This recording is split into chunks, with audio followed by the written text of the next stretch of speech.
Awareness of death. Welcome back, everyone, to Mind Podcast.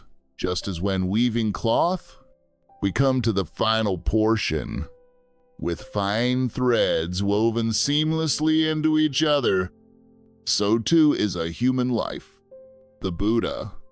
It is profoundly essential to be aware of death, to contemplate that you will not exist in this life for very long. If you are not mindful of death, you will lose the opportunity to make use of this rare and precious human life you have obtained. This human life is extremely meaningful because, based on it, one can achieve extraordinarily important results. The analysis of death is not meant to make you fearful, but to help you cherish this life, to cherish the human form through which you can practice important spiritual teachings. Instead of panicking, you should reflect and understand that when death arrives, you will not lose an auspicious opportunity to practice. From this, contemplation of death will bring additional energy to your spiritual efforts. You need to accept that death comes as a natural, normal part of life's process. As the Buddha once taught, no place at all exists where one can avoid facing death. Such a place does not exist in the sky, nor in the ocean, nor even if you hide in the middle of a mountain. If you can accept that death is part of life, then when death truly arrives, you will be able to face it more easily. Deep down, people know that death will come, but they deliberately avoid thinking about it. This avoidance is incompatible with reality and is a most disadvantageous form of resistance. It is no different from not accepting old age as part of life, regarding it as something one does not want to happen, and then deliberately refusing to consider it. This will result in a lack of mental preparation, and thus, when old age inevitably arrives, it will be very difficult for you. Many people, though their bodies have already grown old, pretend they are still youthful. Sometimes when I meet old friends, like certain senators in countries such as the United States, I greet them with, "Hello, my old friend," implying that we have known each other for a long time, not necessarily referring to physical old age. But when I say that, some of them firmly insist, "We're not old. We're longtime friends." The truth is, they are old. The hair in their ears is growing out, a sign of aging, yet they feel uncomfortable with their old age. That is foolish. I often think that the human lifespan, even at its longest, reaches only about 100 years. Comparing that span to the longevity of this planet, a human life is exceedingly brief. We should use that short existence in such a way that it does not cause misery for others. We should not use this human life for actions that lead to calamities. Rather, we should use it for positive activities, or at least for activities that do not bring harm or difficulties to others. In doing so, the short time we spend traveling through this planet will be meaningful. Out of 100 years of human life, the first part is lived as a child, and the last part is spent in old age, often like a domesticated animal being fed and then put to sleep. The middle portion, perhaps 60 or 70 years, is what we can use meaningfully. As the Buddha taught, half of one's life slips by in sleep. 10 years pass in childhood. 20 years sink into old age. Of the remaining 20 years, sorrow, complaining, pain, and irritation consume so much time, and then various physical ailments wreak further havoc. To make life meaningful, it is vitally important to accept old age and death as part of existence.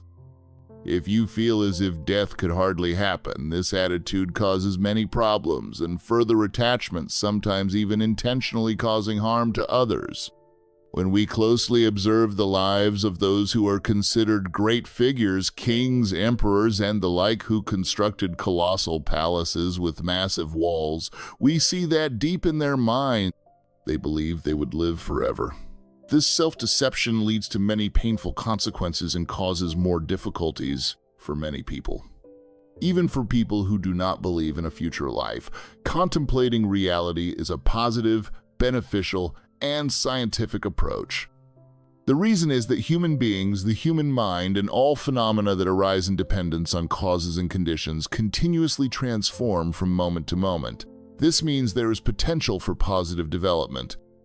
If different situations did not change, they would forever be stuck in the nature of suffering.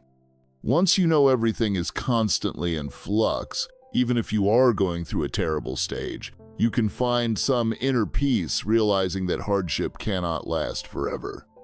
Therefore, there is no need to become overly distressed. Likewise, good fortune does not last permanently. Thus, there is no reason to cling too tightly whenever things go well. A view based on permanence on eternal existence is harmful to us. If you believe everything will last forever, even if you do accept that there might be future lives, you will consider only your present life and treat future lives as unimportant. This attitude will destroy the opportunity you have in this life, a life endowed with favorable conditions for performing positive deeds. A perspective based on impermanence is more beneficial. Cultivating awareness of impermanence requires discipline training the mind, but in this context, discipline does not imply external punishment or control.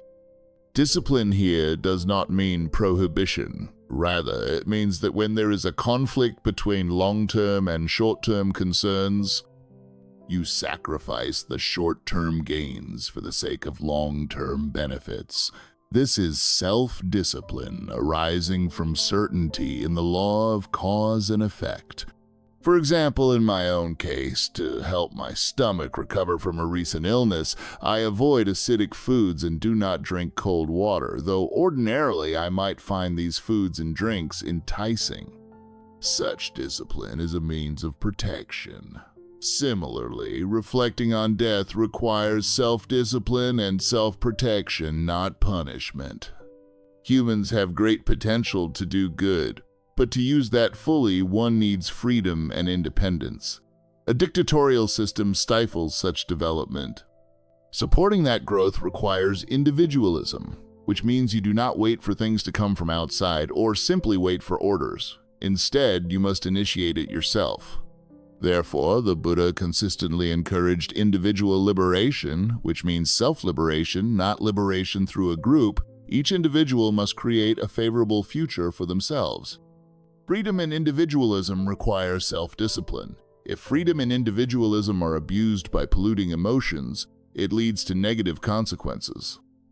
Hence, freedom and self-discipline must function together. Expanding your perspective.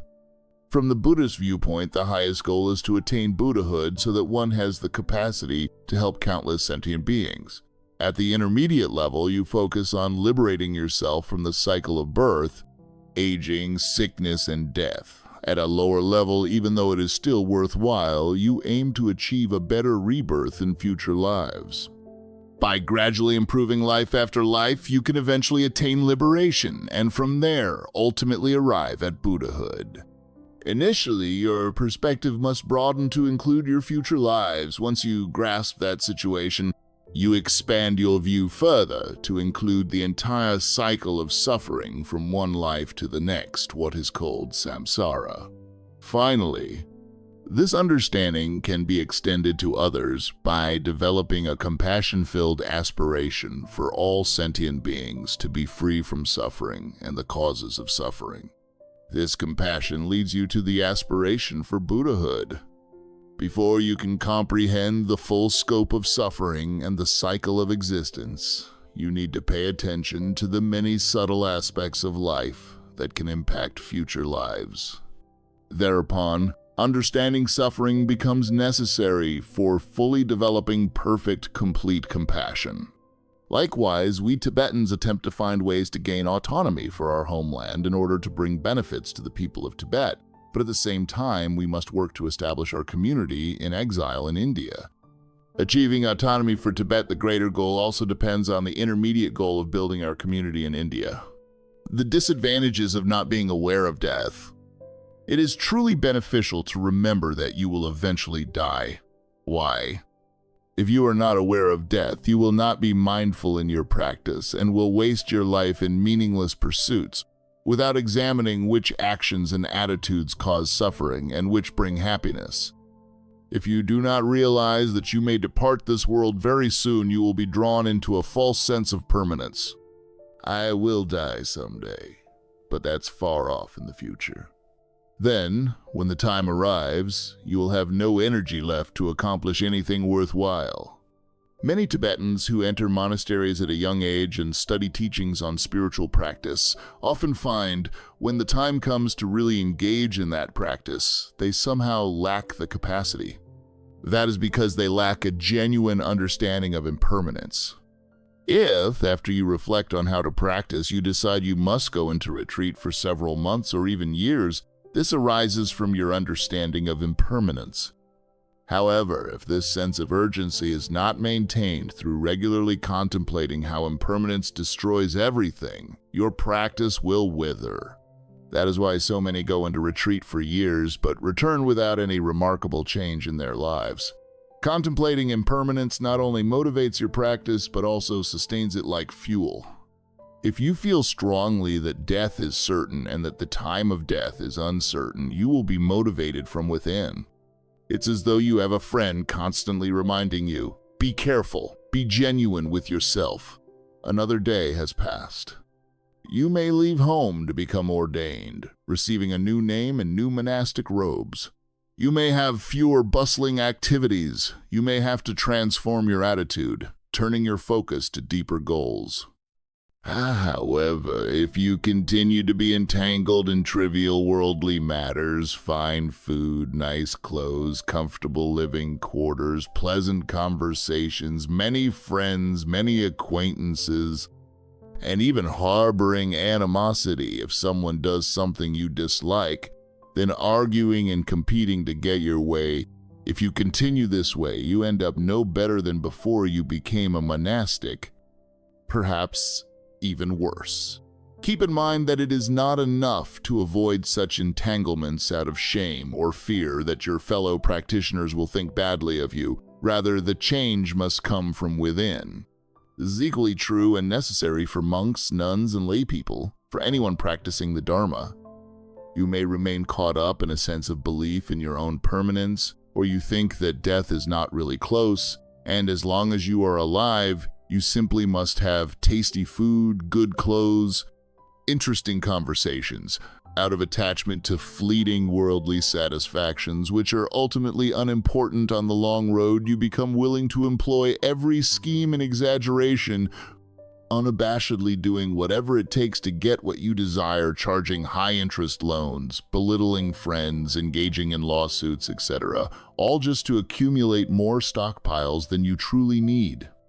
Because you've hurled yourself into such pursuits, wealth becomes more attractive than study, and even if you try to practice, you pay little attention to it.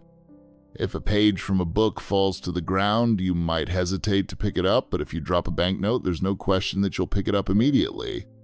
If you meet people who genuinely devote their entire lives to profound goals, perhaps you briefly admire their sincere efforts, but that's all. Whereas if you meet someone dressed in stylish clothes, displaying their wealth, you immediately feel envy, longing for it, hoping for it, generating more and more attachment. Eventually, you'll do anything to fulfill that craving. Once your aim is set on the glitter of this world, your afflictive emotions will increase, leading to even more negative karma. These negative, harmful emotions create nothing but problems, making both you and those around you uneasy.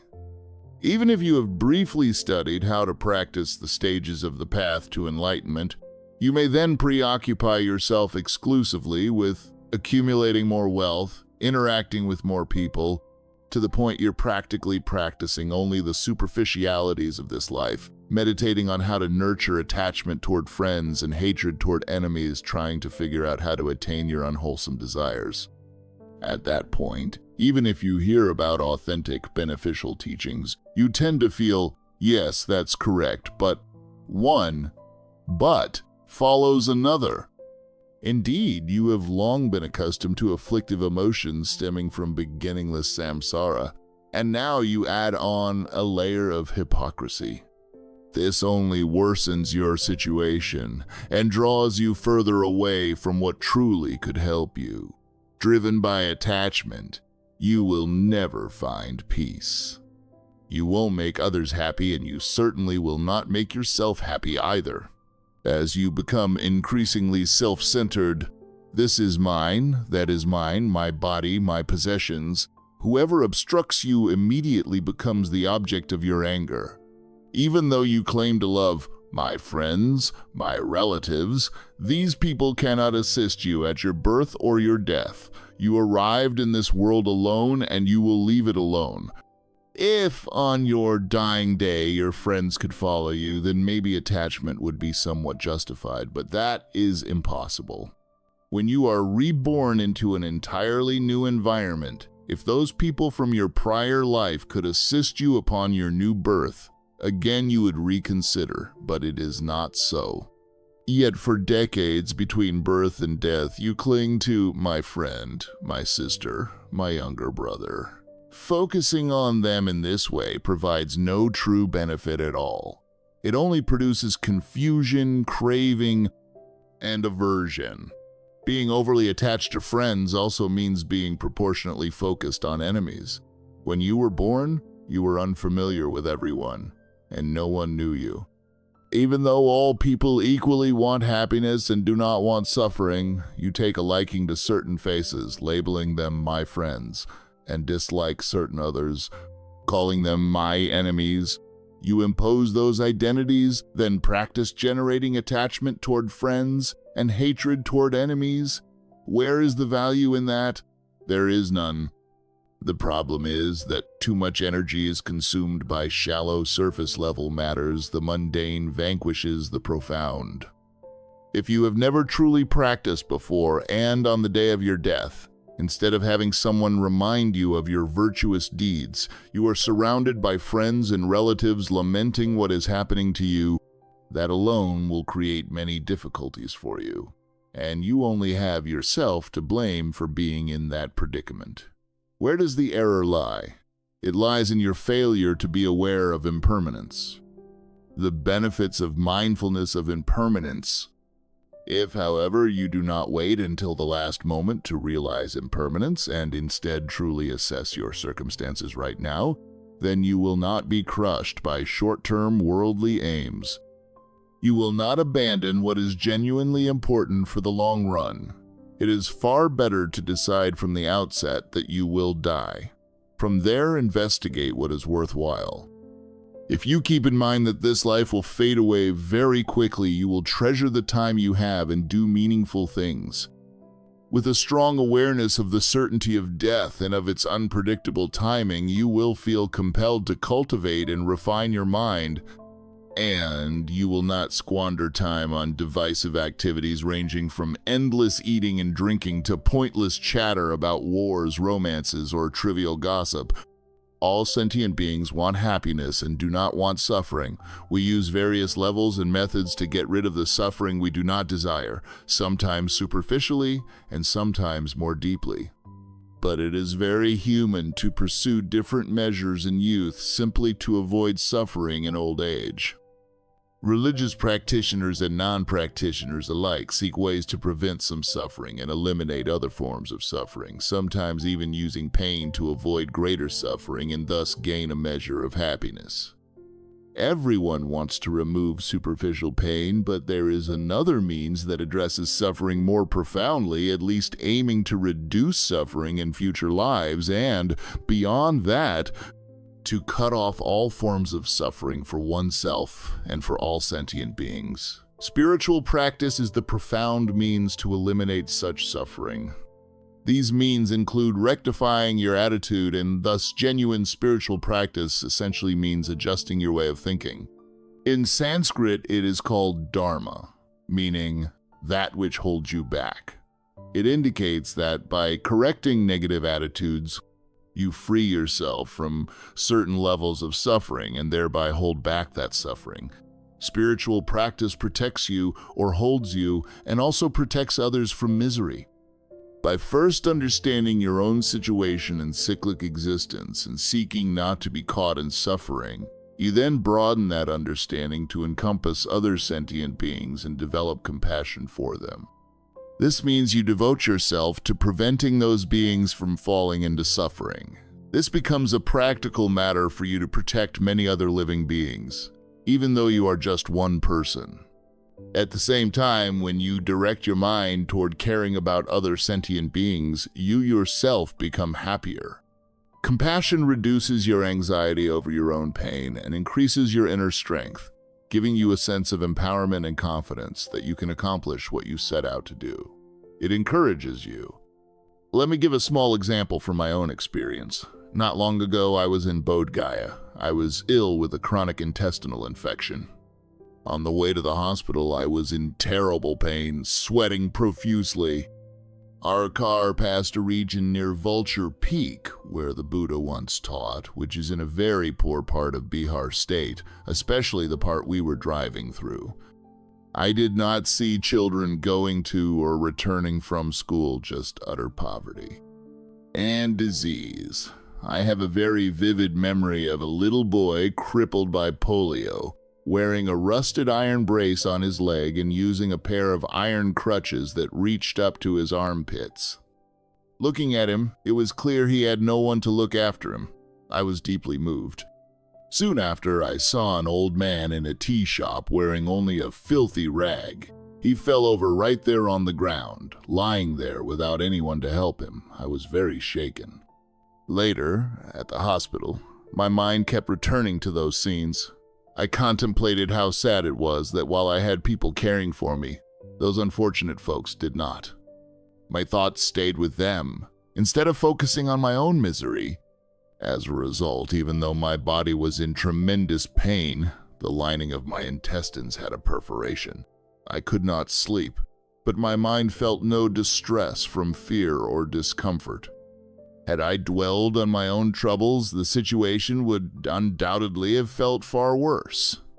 This example, though modest, shows how a compassionate attitude can help subdue the physical pain and keep the mind from breaking down, even if others cannot directly help you.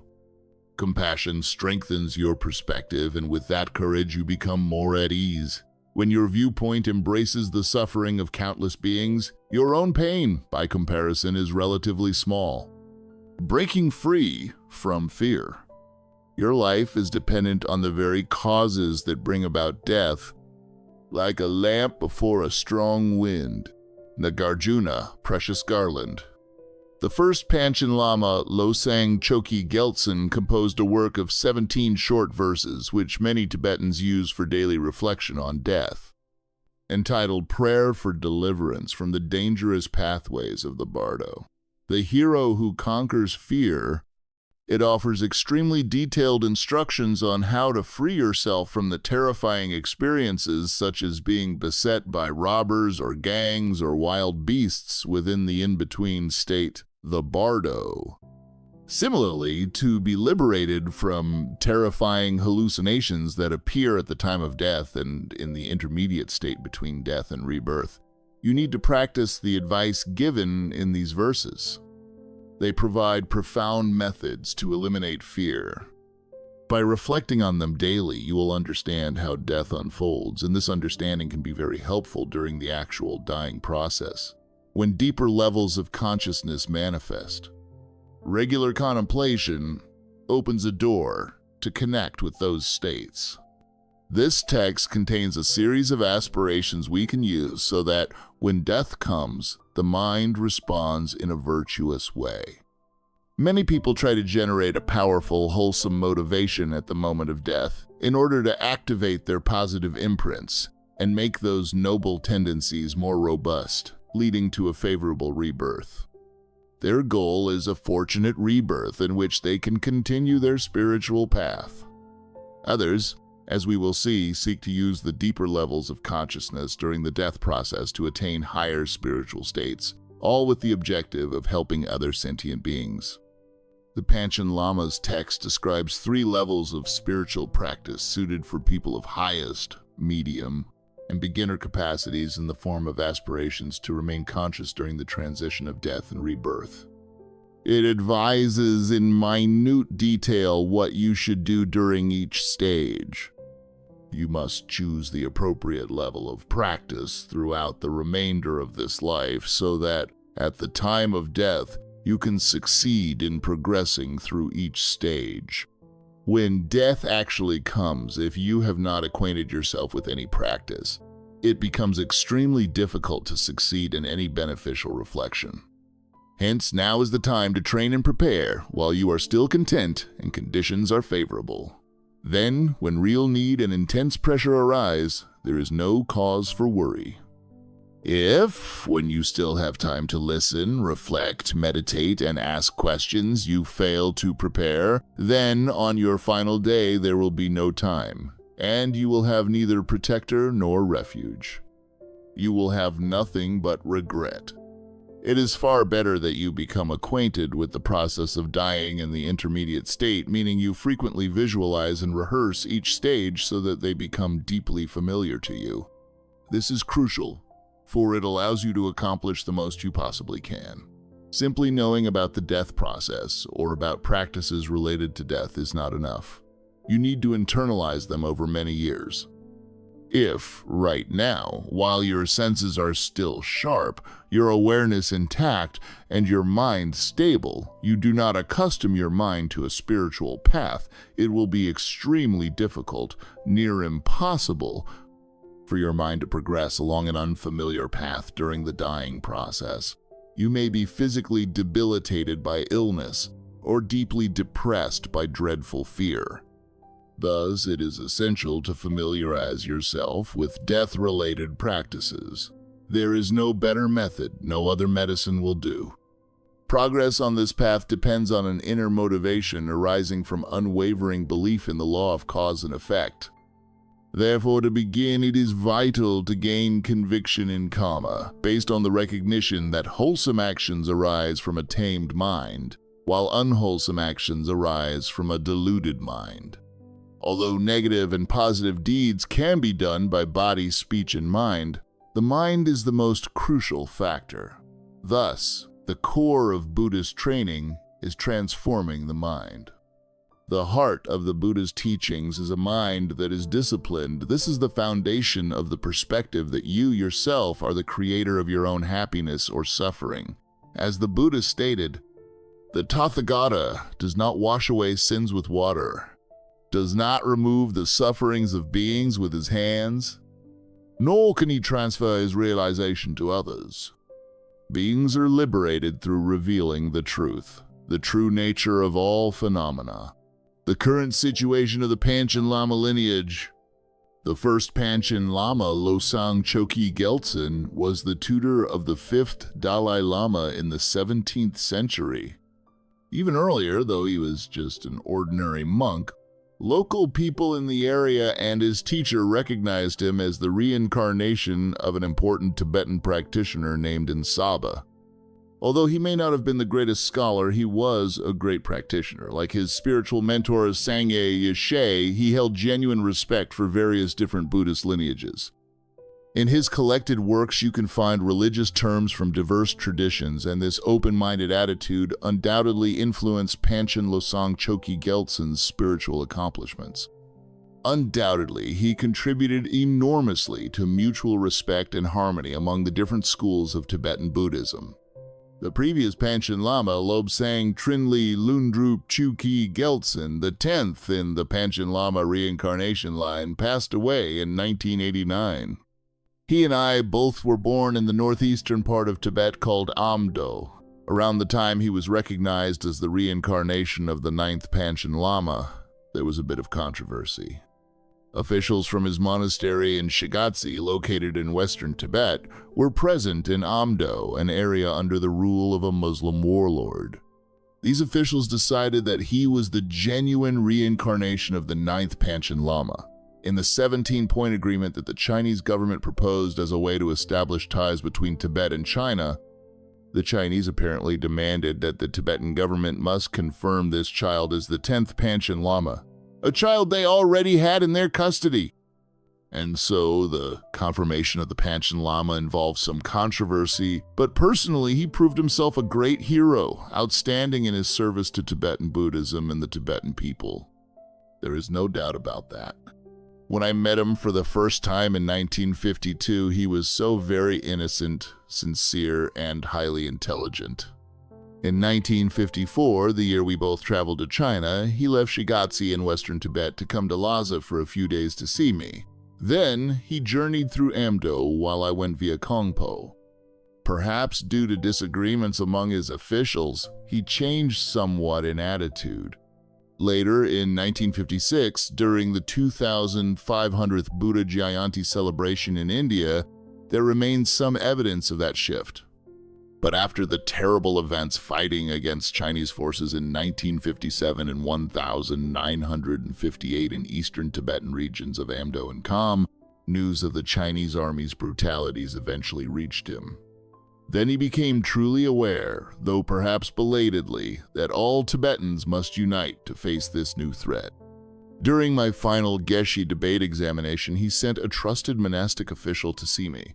That official explained that the Panchen Lama's mind had changed dramatically after learning of what had happened in his homeland.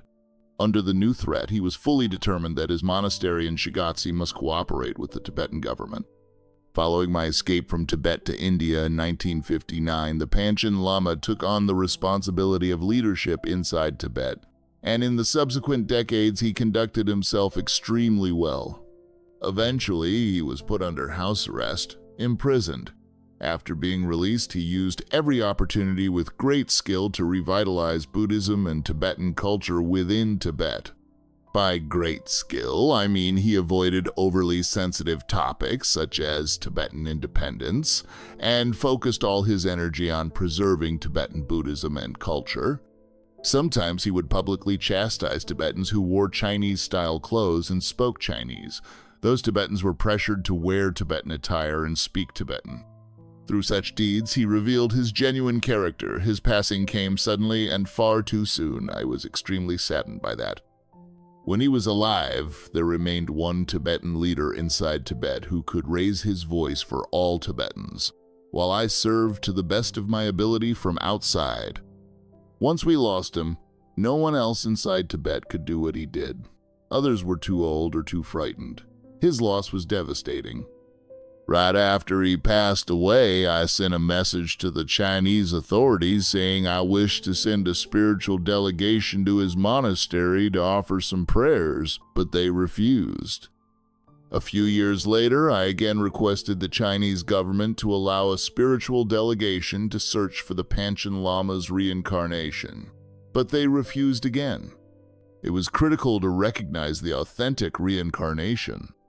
At that time, some Tibetans were adamant that the new reincarnation must be located outside the occupied land of Tibet, but I recognized that as a political motive. The most important thing was to find the genuine reincarnation, whether inside or outside Tibet. If he was born inside Tibet, I knew I must negotiate with the Chinese government. Hence, I had wished to send a spiritual mission to find him. That request was denied. Meanwhile, through an unofficial and private channel, I was in contact with a Lama named Chadral Rinpoche. He sent me a list of 25 candidates plus some photographs. The moment I saw the photo of Gedhun Choki Nyima, I felt an immediate sense of recognition and closeness. I performed a few divination rituals, and all signs were favorable for that boy. Eventually, I did a special divination using a bowl containing small balls of dough, each with the name of a final candidate inside. It was almost as if the boy's name leapt out of the bowl. Through these successive steps, I arrived at a firm decision regarding the Panchen Lama's reincarnation. However, I did not announce anything publicly. Time passed, and increasing numbers of Tibetans, particularly those inside Tibet, urged me to make a decision. I attempted to converse with the Chinese authorities, but to no avail. Finally, I thought that the anniversary of the Buddha's first teaching on the Kala Chakra, which the Panchen Lama had a special connection with, would be a suitable occasion for a proclamation. Again, I carried out a divination ritual to see if I should make an announcement, and the result was positive. So I made a public announcement, and the following day I was harshly rebuked by the Chinese authorities, our masters. But, tragically, within a few days, this young reincarnation, along with his parents, was taken away from their home region to Lhasa, then onward to China, and since then they have vanished without a trace. I feel very saddened by this, as my action deemed illicit by the Chinese resulted in suffering for the boy, the Panchen Lama. The Chinese insist that they alone hold the ultimate authority. Indeed, in Tibetan history, this has occurred a few times when different groups within the Tibetan community disagreed on the selection of a final candidate.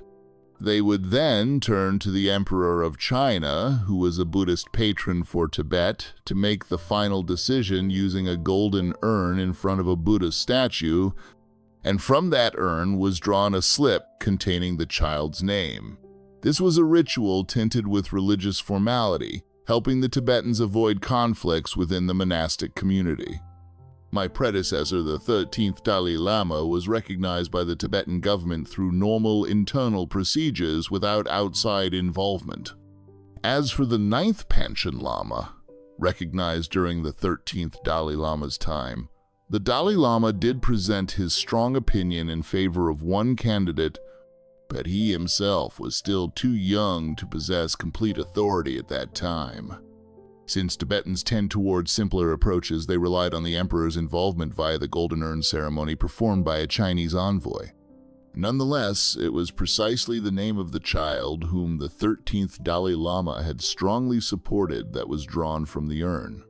Because Tibetans trusted the Emperor of China, it was natural to invite him as a benefactor to participate in some major religious functions. That situation today is entirely different because the current Chinese government's primary concern is control. Regarding the present Panchen Lama, the Chinese authorities themselves carried out the golden urn ritual to justify their own selection of a new Panchen Lama.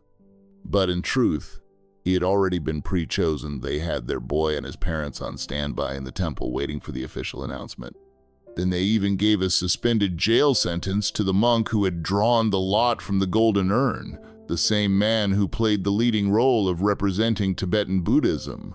This is pure authoritarianism.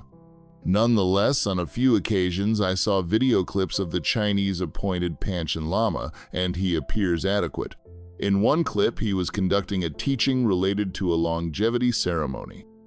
He had memorized the ritual, explaining its meaning thoroughly. Summary of the text. By the first Panchen Lama, the 17-verse text by the first Panchen Lama is a guide to specific Buddhist methods for conquering the fear of death and knowing how to apply the various phases of the dying process to advance spiritually. I hope that this description of the internal and mental experiences, as well as the physical transformations, will be helpful for anyone interested in death or in deeper levels of consciousness.